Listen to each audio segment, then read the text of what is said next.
Kemudian sejarah Polri setelah kemerdekaan Indonesia yaitu berlangsung pada periode 1945 sampai 1950. Nah, di sini tidak lama setelah Jepang menyerah tanpa syarat kepada sekutu, pemerintah militer Jepang membubarkan peta dan Gyugun, sedangkan polisi tetap bertugas termasuk waktu Soekarno-Hatta memproklamasikan kemerdekaan Indonesia pada tanggal 17 Agustus 1945. Nah, di sini secara resmi kepolisian menjadi kepolisian Indonesia yang merdeka.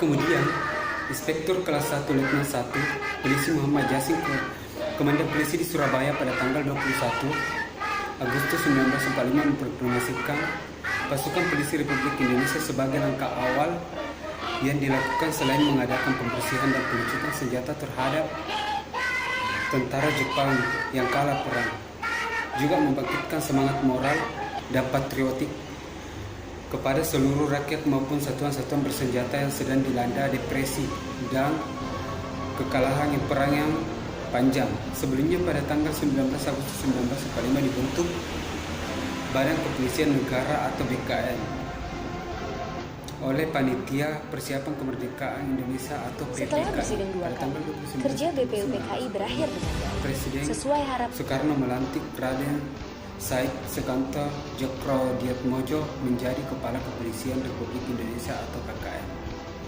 Nah, kemudian pada awal kepolisian berada di lingkungan Kementerian Dalam Negeri dengan nama Jawatan Kepolisian Negara yang hanya bertanggung jawab masalah administrasi, sedangkan masalah operasional bertanggung jawab kepada Jaksa Agung. Nah, kemudian mulai tanggal 1 Juni 1946 dengan penetapan Pemerintah tahun 1946 nomor 11 garing sampai dengan Jawatan Kepolisian Negara yang bertanggung jawab langsung kepada Perdana Menteri. Kemudian tanggal 1 Juli inilah yang setiap tahun diperingati sebagai Hari Bayangkara hingga saat ini masih dirayakan. Kemudian sebagai bangsa dan negara yang berjuang mempertahankan kemerdekaan, maka Polri di samping bertugas sebagai penegak hukum juga ikut bertempur di seluruh wilayah Republik Indonesia. Polri menyatakan dirinya kompeten yang tidak tunduk pada Konvensi Jenewa. Polisi istimewa diganti menjadi Mobile Brigade sebagai kesatuan khusus untuk memperjuangkan bersenjata seperti dikenal dalam pertempuran 10 November di Surabaya, di Perang Sumatera Utara, Sumatera Barat, penumpasan pemberontakan PKI di Madiun dan lain-lain. Nah, pada masa Kabinet Presidensial pada tanggal 4 Februari 1948 dikeluarkan TAP Pemerintah nomor 1 garing 1948 yang menetapkan bahwa Polri dipimpin langsung oleh Presiden atau Wakil Presiden dalam kedudukan sebagai Perdana Menteri atau Wakil Perdana Menteri. Nah, pada masa revolusi fisik Kapolri, Jenderal Polisi Raden Said Sukanto telah memulai menata organisasi kepolisian di seluruh wilayah Republik Indonesia pada pemerintahan darurat RI atau disingkat PDRI yang diketuai Mr. Jafrudin Prawira Negara yang berkedudukan di Sumatera Tengah. Jawatan kepolisian dipimpin KBP Umar Said tanggal 22 Desember 1948.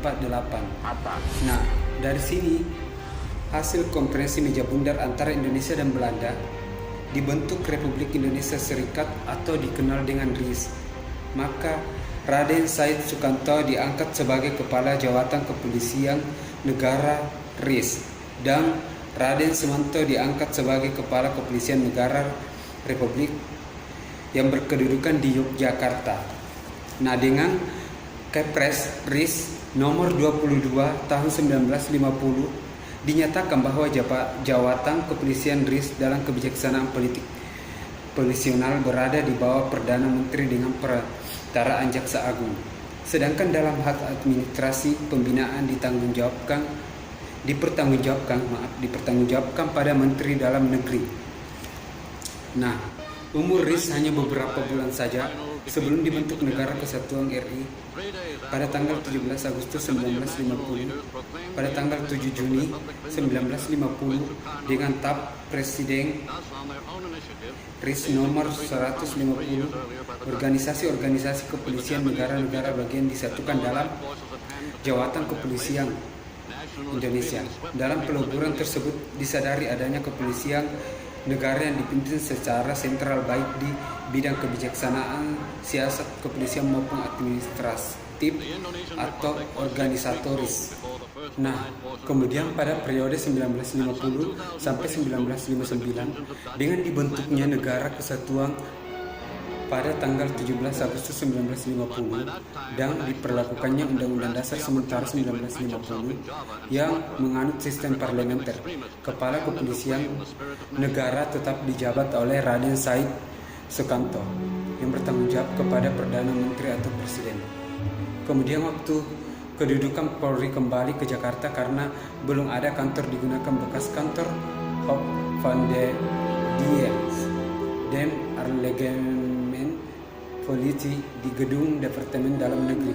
Kemudian Raden Said Sukanto merencanakan kantor sendiri di Jalan Trijoyono 3 Kebayoran Baru, Jakarta Selatan dengan sebutan Markas Besar Jawatan Kepolisian Negara Republik Indonesia atau DKN yang menjadi markas besar kepolisian sampai sekarang.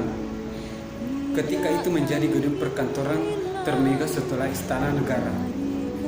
Nah, sampai periode ini kepolisian berstatus tersendiri antara sipil dan militer yang memiliki organisasi dan peraturan gaji tersendiri.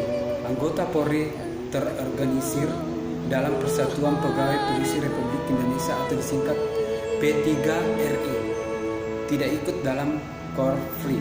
Sedangkan bagi istri polisi semenjak zaman revolusi sudah membentuk organisasi yang sampai sekarang dikenal dengan nama Bayangkari. Nah, Bayangkari ini tidak ikut dalam Dharma Wanita ataupun Dharma Pertiwi.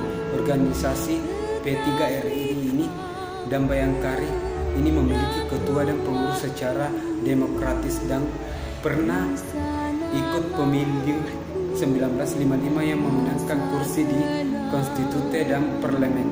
Nah, waktu itu semua gaji pegawai negeri berada di bawah gaji angkatan perang.